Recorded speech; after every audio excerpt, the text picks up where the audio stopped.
오늘 여러분과 더불어서 함께 살펴보실 우리 하나님의 말씀의 제목은 구원의 역사를 이루는 힘의 근원이라는 주제를 가지고 하나님 말씀 상고해보는 시간 갖도록 하겠습니다. 오늘 여러분과 저는 이 구원의 역사의 그 힘의 근원이 어디에서부터 누구로부터 이와 같이 오게 되는가를 다시 한번 생각하시면서 주여 저는 죄인이로소이다, 세리의 기도와 같은 믿음을 갖고서 그저 구원 주신 그 은혜만 하더라도 감사하고 기쁩니다 라고 생각하면서 열심히 천국길을 향해서 달려갈 줄 아는 그런 우리 시온의 가족들이 다 되셔야 되지 않겠습니까? 오늘 구원의 역사를 이루는 그 힘의 근원 과연 어디에서 나오는지 우리 출애굽기 17장을 통해서 확인을 해보도록 합시다. 17장 8절의 말씀 보시면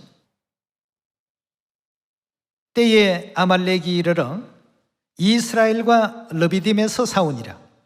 모세가 여호수아에게 이르되 우리를 위하여 사람들을 택하여 나가서 아말렉과 싸우라.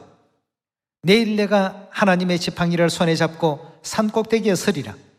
여호수아가 모세의 말대로 행하여 아말렉과 싸우고 모세와 아론과 훌은 산 꼭대기에 올라가서 모세가 손을 들면 이스라엘이 이기고 손을 내리면 아말렉이 이기더니 모세의 팔이 피곤하매 그들이 돌을 가져다가 모세 아래 놓아서 그로 그 위에 앉게 하고 아론과 훌이 하나는 이 편에 하나는 저 편에서 모세 손을 붙들어 올렸더니 그 손이 해가 지도록 내려오지 아니하는지라. 여호수아가 칼날로 아말렉과 그 백성을 쳐서 파하더라 하고 했습니다. 40년 광야 생활 진행하는 그 과정에서 아말렉과의 그 전투에서 일어났던 놀라운 역사였습니다. 모세가 이제 여호수아를 아말렉과 전쟁하는데 최일선에 세우게 되고 이스라엘 군대는 여호수아를 따라서 전쟁하러 갔습니다. 전투가 한참 치열한데 아말렉은 이스라엘 군대를, 이스라엘 군대는 아말렉 군대를 서로 그렇게 대치해서 전쟁하고 있는 이 과정에 한 번은 밀리고 한 번은 승리하고 이런 상황이 계속 반복되는 겁니다. 아무리 훌륭한 지략을 가지고 훌륭한 지도력을 가졌다 하더라도 이스라엘 백성들이 패퇴할 수밖에 없는 이유가 있었습니다. 산 위에서 모세의 팔이 어떻게 되기 때문입니까? 내려갔기 때문에 어떤 전술, 어떤 지략, 어떤 용맹한 용장이 나온다고 하더라도 이스라엘 백성들은 퇴각할 수밖에 없는 그런 상황이 연출이 되었습니다. 그런데 이스라엘 쪽에서 성기를 또 잡기 시작합니다. 왜 그랬습니까? 산 위에 보니까 모세 팔이 올라가 있었습니다. 모세 팔이 올라가면 이스라엘이 이기고 팔이 내려오면 이스라엘 백성들이 패배하고 있습니다. 그렇다면 여기에서 오늘날 우리와 하나님과의 그 관계를 잘 한번 생각해 봅시다. 이 땅에서 지혜가 좋고 총명하고 또 명석하고 명철이 넘치는 어떤 지도자가 있고 하나님께서 아무것도 도와주지 아니하시는 가운데 있다. 과연 이 구원의 역사가 이루어질 수 있겠습니까? 절대 될 수가 없습니다. 하나님께서 수고를 하시고 팔을 들어주시는 이 역사 속에 이스라엘의 승리가 이루어졌습니다. 여기에는 모세 또 여호수아 이스라엘 군대의 능력이 조금도 가미되어 있지 않습니다. 오직 모세의 팔이 내려오느냐 올라가느냐에 따라서 아말렉과 이스라엘 군대의 승패가 좌우됐더라는 것이죠.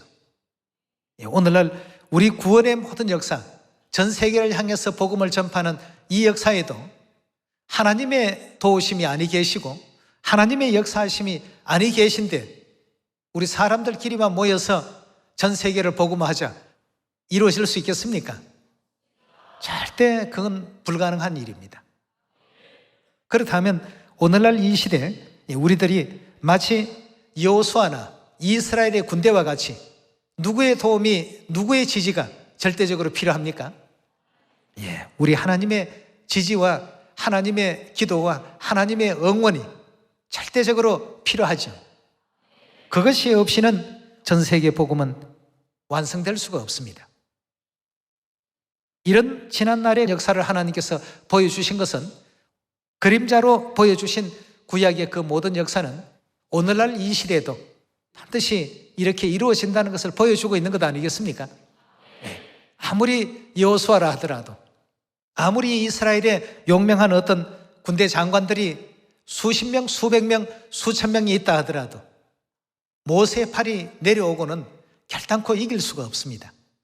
이처럼 이 마지막 복음의 역사도 그 모든 힘의 근원이 어디에서부터 오는가를 우리가 항상 잊지 말고 복음에 또 임할 수 있는 한 해가 되어야 되겠습니다. 출애굽기 14장 10절의 말씀 보겠습니다.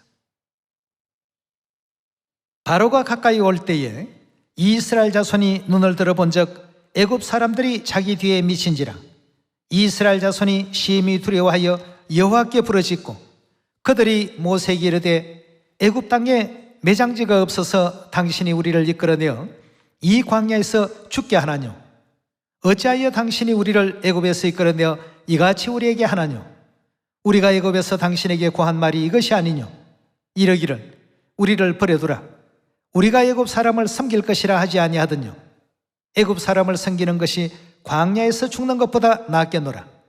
모세가 백성에게 이르되 너희는 두려워 말고 가만히 서서 여호와께서 오늘날 너희를 위하여 행하시는 구원을 보라. 너희가 오늘 본 애굽 사람을 또 다시는 영원히 보지 못하리라. 여호와께서 너희를 위하여 싸우시리니 너희는 가만히 있을지니라. 여호와께서 모세에게 이르시되 너는 어찌하여 내게 부르짖나뇨? 이스라엘 자손을 명하여 앞으로 나가게 하고 지팡이를 들고 손을 바다 위로 내밀어 그것으로 갈라지게 하라. 이스라엘 자손이 바다 가운데 육지로 행하리라. 내가 애굽 사람의 마음을 강팍케 할 것인즉 그들이 그 뒤를 따라 들어갈 것이라. 내가 바로와 그 모든 군대와 그 병거와 마병을 인하여 영광을 얻으리니 내가 바로와 병거와 마병을 인하여 영광을 얻을 때에야 애굽 사람이 나를 여호와인 줄 알리라 하시더니 이스라엘 진 앞에 행하던 하나님의 사자가 옮겨 그 뒤로 행하며 구름 기둥도 앞에서 뒤로 옮겨 애굽 진과 이스라엘 진 사이에 이르렀으니 저편은 구름과 흑암이 있고 이편은 밤이 광명하므로 밤새도록 저편이 이편에 가까이 못하더라. 모세가 바다 위로 손을 내어민데 여호와께서 큰 동풍으로 밤새도록 바닷물을 물러가게 하시니 물이 갈라져 바다가 마른 땅이 된지라 하고 했습니다. 홍해의 그 역사를 우리가 바라보게 되면 이스라엘 백성들이 애굽 땅에서 나와서 젖과 꿀이 흐르는 가나안 땅으로 진행하는데 가장 큰 장애물 중에 하나였습니다. 홍해 수심은 굉장히 깊습니다. 그리고 또 이편과 저편의 거리를 보더라도 굉장히 그 넓은 어떤 바다였습니다. 근데 우리 하나님께서 함께 하시니까 그 깊고 넓은 바다조차도 어떻게 됩니까? 순식간에 육지와 같이 되어서 이스라엘 백성들이 다 건너갈 수 있도록 했습니다. 하나님의 어떤 그 도우심이 없을 때에는 홍해 바다는 이스라엘 백성 앞에 크나큰 장애물이었습니다. 도저히 통과할 수도 없고 도저히 어떻게 해볼 수 없는, 그러나 하나님께서 도우시고 함께 하시니까 그 장애물이 아니라 뭐가 되었습니까? 지름길 역할을 해 주었습니다.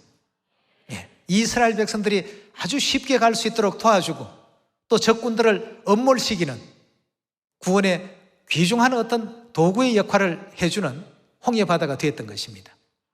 자, 그렇다면 여기에서 이스라엘 백성들로 하여금 홍해를 통과해서 건너게 했던 역사가 모세가 한 것도 아니고 모세의 지팡이가 한 것도 아니고 이스라엘 백성들이 한 것도 아닙니다. 저번에도 그 말씀을 드렸습니다만 홍해 바다 물을 다 퍼내고 거기에 육지를 만들려면 아마 자손 대대로 해도 힘들 것입니다. 힘드는 게 아니고 이건 불가능이죠. 우리 사람의 능으로 한다면 불가능입니다. 근데 하나님께서 하시니까 어떻습니까? 이스라엘 백성들이 혼비백산해서 후퇴하다가 모세가 팔을 들어주니까 다시 적들을 제압할 수 있는 막강한 힘이 생기지 않았습니까? 여러분, 이와 같이 우리 하나님께서 함께 해주시는 곳에는 그 어떤 장애물도 더 이상의 장애물이 아니고 그 장애물이 오히려 우리를 도와주고 보호하는 도움의 어떤 그 도구가 되는 이런 역사들을 우리가 성경에서 참으로 많이 볼 수가 있습니다. 이스라엘 백성들의 각 지파의 최고의 어떤 두령이나 족장들은 그리 생각했을 것입니다. 이렇게 많은 300만 이상이나 되는 이 인구를 어떻게 다 이동을 시키고 짐들을 어떻게 이동을 시키고 소떼나 양떼를 어떻게 다 이동시킬까 말이죠. 바다를 건네는 일만 하더라도 이건 보통 일이 아니었습니다. 그런데 하나님께서 조금 도와주시니까 그 일들은 아무것도 아닌 것 같이 되어버렸고 이스라엘 백성들은 순식간에 그 홍해를 무사히 모두가 다 건넬 수 있는 이런 참 은혜로운 광경들을 우리가 출애굽기 14장의 역사 속에서 또 발견할 수 있었습니다. 여러분, 오늘날 이 마지막 시대 우리가 다 하는 것처럼 생각하는 이 복음은 더딜 수밖에 없습니다. 안 됩니다. 절대 될 수가 없도록끔 되어 있고 오직 하나님을 올바르게 깨닫고 하나님께로부터 오는 어떤 그 전지전능하신 힘의 능력을 깨닫고서 그 도움을 청했을 때 비로소 이 복음이 이제 돌아가기 시작하는 것입니다. 네. 아버지 어머님 뜻에 의해서 필요하다면 이 세상의 복음 전파하기에 필요한 숫자만큼은 하나님께서 다 허락해 주시고 계속 우리의 어떤 믿음과 우리의 어떤 깨달음을 보시고 그만큼씩 허락해 주십니다. 예. 이런 어떤 그 내용들을 항상 우리 마음 가운데 깊이 담으시고 어떤 전도사님이 가야 이 복음은 이루어지고 어떤 목사님이 가셔야만 복음이 이루어지고 누가 가야만 이루어지는 복음이 아니라 우리 하나님께서 하시는 복음이라면 거기에는 형편없는 목자의 지팡이 마른 막대라도 홍해를 가를 수 있는 권능의 그 힘을 받을 수 있다는 것, 이 우리 꼭 믿도록 합시다. 모든 힘의 근원은 어디에서요? 하나님에게서 옵니다. 우리가 이제 그 하나님께로부터 부탁을 받은 어떤 사명이 있기 때문에 심부름은 이제 우리가 열심히 해야 되겠죠. 가서 저 사람에게 이건 하나님의 말씀입니다 하고 전해주라 하면 가서 전해주고 오면 되겠습니다. 그 뒷일은 하나님께 다 맡기시면 되겠습니다. 여호수아가 아무리 훌륭한 무기를 많이 만들고 훌륭한 어떤 그 병장기를 많이 들고 또 수많은 어떤 병력을 휘하에 거느렸다 하더라도 모세가 팔을 내리고 있으면 여호수아나 그 이스라엘 군대는 어떻습니까? 아무런 힘을 쓸 수가 없습니다. 하나님이 도우셔야 됩니다. 위에서 돕지 아니하고는 그 어떤 구원의 역사도 진일보할 수 없고 진행될 수 없다는 것이 3500년 전 그 광야 40년의 역사에서도 오늘날 우리 시대의 역사에서도 충분히 우리가 볼 수 있는 일 아니겠습니까? 우리가 다른 것은 혹시 잃어버릴 수도 있고 또 뭐 흘려버릴 수도 있겠지만 하나님만큼은 우리가 어떤 곳에서라도 잊어버리거나 이건 내가 했는데 하는 이런 잘못된 생각을 하지 않는 우리가 되어야 되겠습니다. 여호수아가 만일 아말렉과 전쟁해서 내가 다 승리를 이뤄 놓은 것인데 하면 모세가 그 다음부터 팔에 힘을 쭉 빼고 그냥 차렷 자세로 팔을 내리고 너 여호수아 군대 거느리고 가서 아말렉과 다시 한번 전쟁을 해보라. 결과가 어찌 나오겠습니까? 절대 이길 수 없는 전쟁입니다. 여러분, 우리는 어디에서 이런 구원의 힘이 우리에게 주어질까 하는 것을 항상 생각해야 되겠습니다. 어떤 방법에서 나오는 것도 아니고 어떤 사람의 힘에 의해서 나오는 것도 아니고 우리 다 죄인인데 죄인들이 어떤 힘을 가지고 죄에 빠진 다른 죄인을 구원에 이를 수 있도록 그렇게 이끌 수가 있겠습니까? 오직 의로우신 우리 하나님의 힘이 가미가 되었을 때 그 힘의 권능을 덧입은 사람들이 이 죄인들을 구원할 수 있는 능력을 갖게 된다는 것입니다. 그래서 어떤 방법이나 어떤 수단이나 어떤 도구도 하나님을 잊고 내 힘만 가지고 하는 이와 같은 그 복음은 결단코 이루어질 수 없다는 것을 홍해의 그 역사 속에서도 우리가 다시 한번 확인할 수 있는 대목입니다. 민수기서 21장 4절의 가르침을 함께 보겠습니다. 백성이 호르산에서 진행하여 홍해 길로 쫓아 에돔 땅에 둘러 행하려 하였다가 길로 인하여 백성의 마음이 상하니라. 백성이 하나님과 모세를 향하여 원망하되 어찌하여 우리를 애굽에서 인도하여 올려서 이 광야에서 죽게 하는고 이곳에는 식물도 없고 물도 없도다. 우리 마음이 이 박한 식물을 싫어하노라 하며 여호와께서 불뱀들을 백성 중에 보내어 백성을 물게 하심으로 이스라엘 백성 중에 죽은 자가 많은지라. 백성이 모세에게 이르러 가로되 우리가 여호와와 당신을 향하여 원망함으로 범죄하여 사오니 여호와께 기도하여 이 뱀들을 우리에게서 떠나게 하소서. 모세가 백성을 위하여 기도하며 여호와께서 모세에게 이르시되 불뱀을 만들어 장대 위에 달라 물린 자마다 그것을 보면 어찌 된다고요? 살리라. 모세가 놋뱀을 만들어 장대 위에 다니 뱀에게 물린 자마다 놋뱀을 쳐다본 적 살더라고 했습니다. 자, 여기 놋뱀 사건에도 참 중요한 내용들이 참 많습니다. 백성들이 놋뱀을 쳐다보고 전부 살았습니다. 그러나 어리석게도 히스기야 왕 시대까지 무려 800여 년 동안 거의 1000년 가까운 세월이죠. 그때까지 이 놋뱀을 섬겼습니다. 왜 섬겼느냐?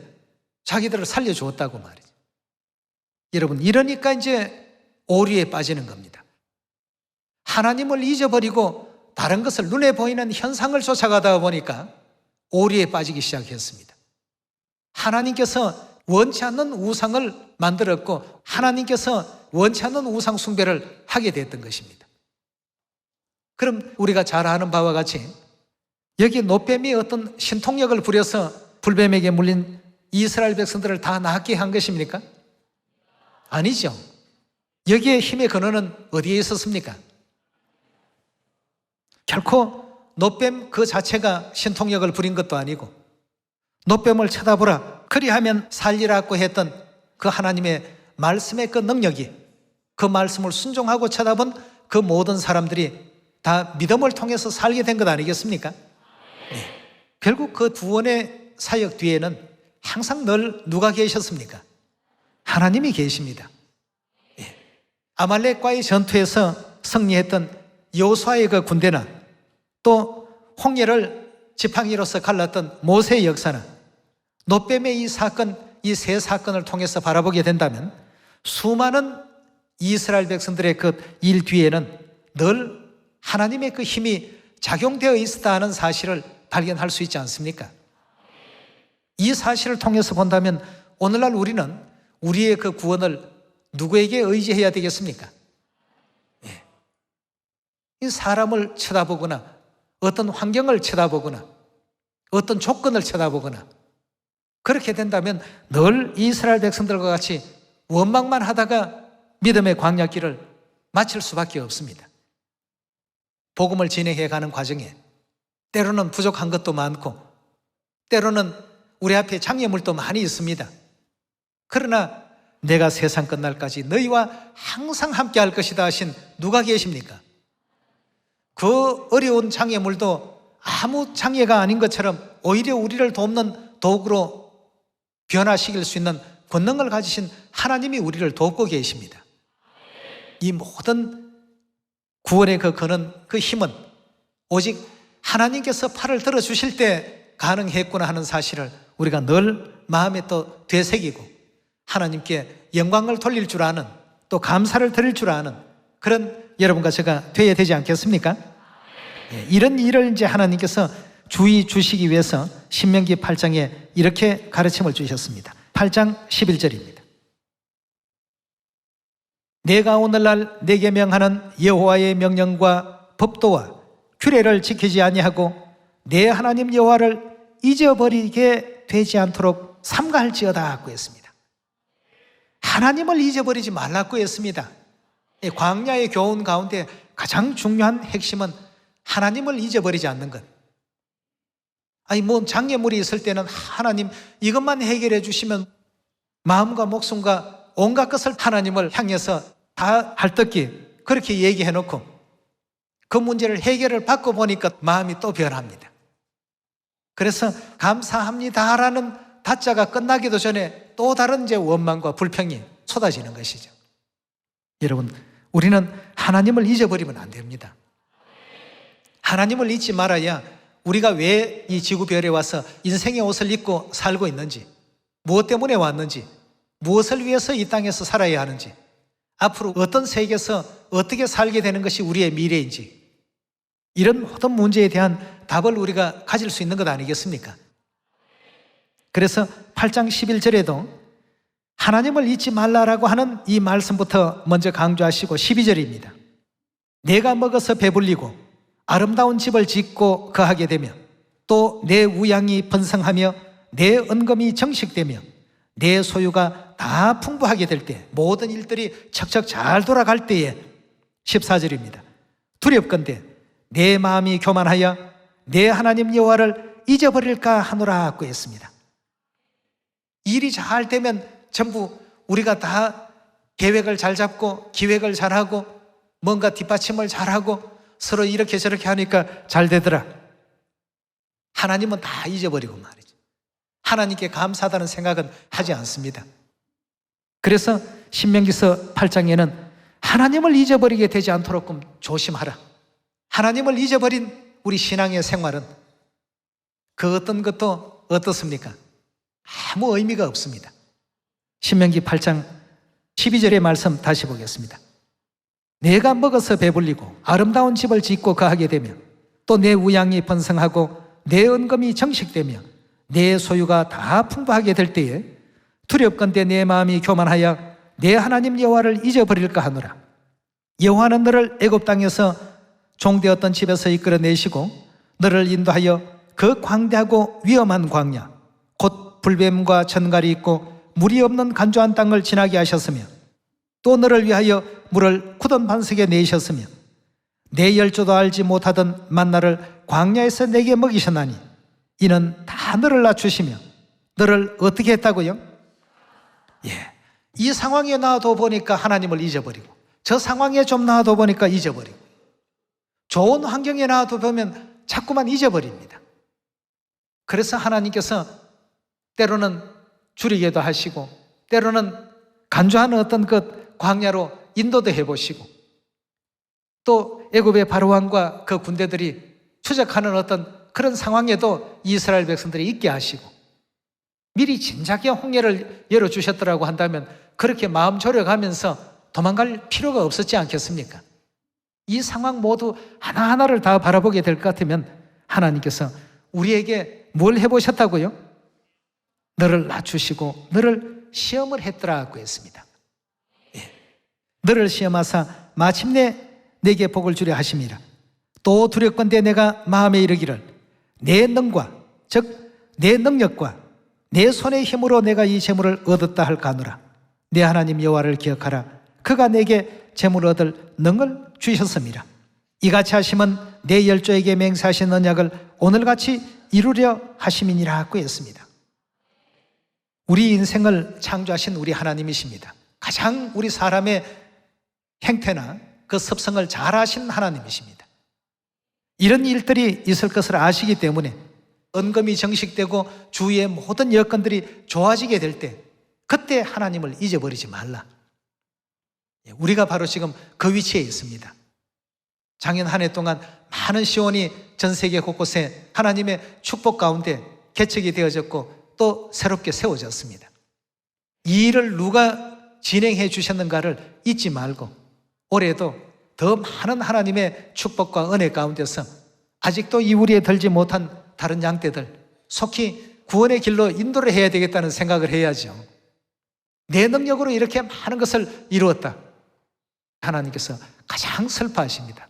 하나님께서 지금까지 다 막아주셨고 문제될 것을 다 보호해 주셨고 장애물로 여겼던 곳에 하나님께서 길을 만들어 주셨고 무사히 통과하도록 해주셨는데 다 자기 능력으로 했다라고 생각하니까 그럼 너 능력으로 한번 해보거라 하고 하나님의 어떤 도우심이 끊어져 버리게 된다면 곳곳에서 수많은 어떤 그 문제가 발발할 수밖에 없습니다. 우리 시온은 하나님이 계십니다. 아버지 하나님뿐만 아니라 어머니 하나님이 계시죠. 우리 엘로힘 하나님께서 이 복음을 진행해 주시고 이끌어 주시고 우리가 또 지쳐서 힘들어 할 때마다 용기 주시고 힘 주셔서 은혜롭게 사마리아 땅끝까지 복음을 전할 수 있는 사명을 지금 감당하고 있지 않습니까? 내 능력이 아니라 하나님 능력으로 다 이루어진 내용이니까 올해도 열심히 심부름 잘할 수 있는 시온의 자녀들이 다 되게 해 주십시오. 올해도 아버지 어머니께 이런 기도 속에 진행해 보도록 합시다. 내 손의 능력으로 이 모든 것을 다 이루었다라고 생각하는 사람들에게 하나님께서 고린도전서 4장에서 이런 말씀을 이제 던졌습니다. 4장 7절입니다. 누가 너를 구별하였나뇨? 내게 있는 것 중에 받지 않는 것이 무엇이뇨? 너가 받았은즉 어찌하여 받지 아니한 것 같이 자랑하느뇨? 라고 했습니다.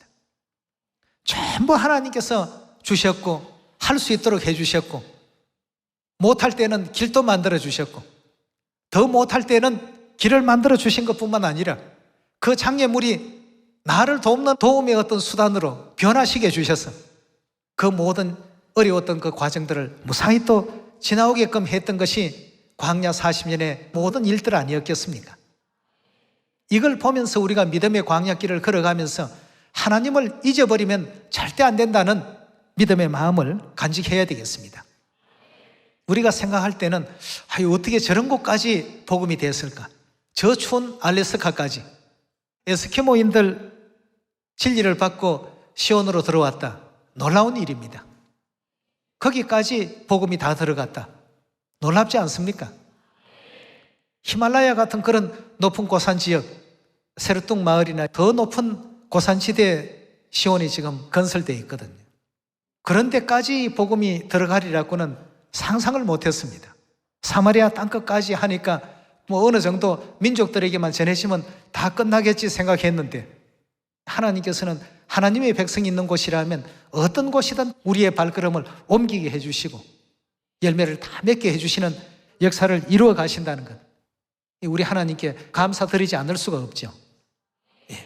모든 힘의 근원은 우리 개인의 어떤 능력에서 뿜어져 나오는 것이 아니고 오직 우리 하나님께서 길을 여실 때 여호수아가 아무리 튼튼한 팔을 가졌다 할지라도 용맹한 어떤 지략을 가졌다 할지라도 모세의 팔이 올라가는 그 순간이어야만 승리할 수 있다는 것 절대 잊어버리지 마시고 사마리아와 땅끝까지 복음을 전파하는 일에 항상 우리 아버지 어머니 도와주십시오. 함께 해주십시오. 아버지 어머니 도우심이 없이는 저희들로서는 홍해물을 수천 년 퍼내도 다 못합니다. 그러나 하나님께서 하시면 내미는 순간에 이미 길은 만들어졌고 우리에게 장애물로 여겨졌던 것이 장애물이 아닌 지름길의 역할을 해주고 있으니까 말이죠. 오늘 또 아버지 어머니 도와주십시오. 함께 해주십시오. 세상 끝날까지 너희와 항상 함께 할 것이라 하셨으니까 세상 끝날까지 그리고 영원한 천국에서도 영생 무궁토록 함께 해주십시오. 힘 주십시오 하고 항상 열심히 간절히 기도하는 가운데 이루어가는 우리 복음이 꼭 되기를 바라겠습니다. 오직 아버지 어머님만 믿고 의지하고 또 인도하심을 따라서 천국까지 기쁜 마음과 순종하는 마음으로 따를 수 있는 여러분이 꼭 되시기를 부탁드리면서 오늘 말씀 마치도록 하겠습니다. 감사합니다.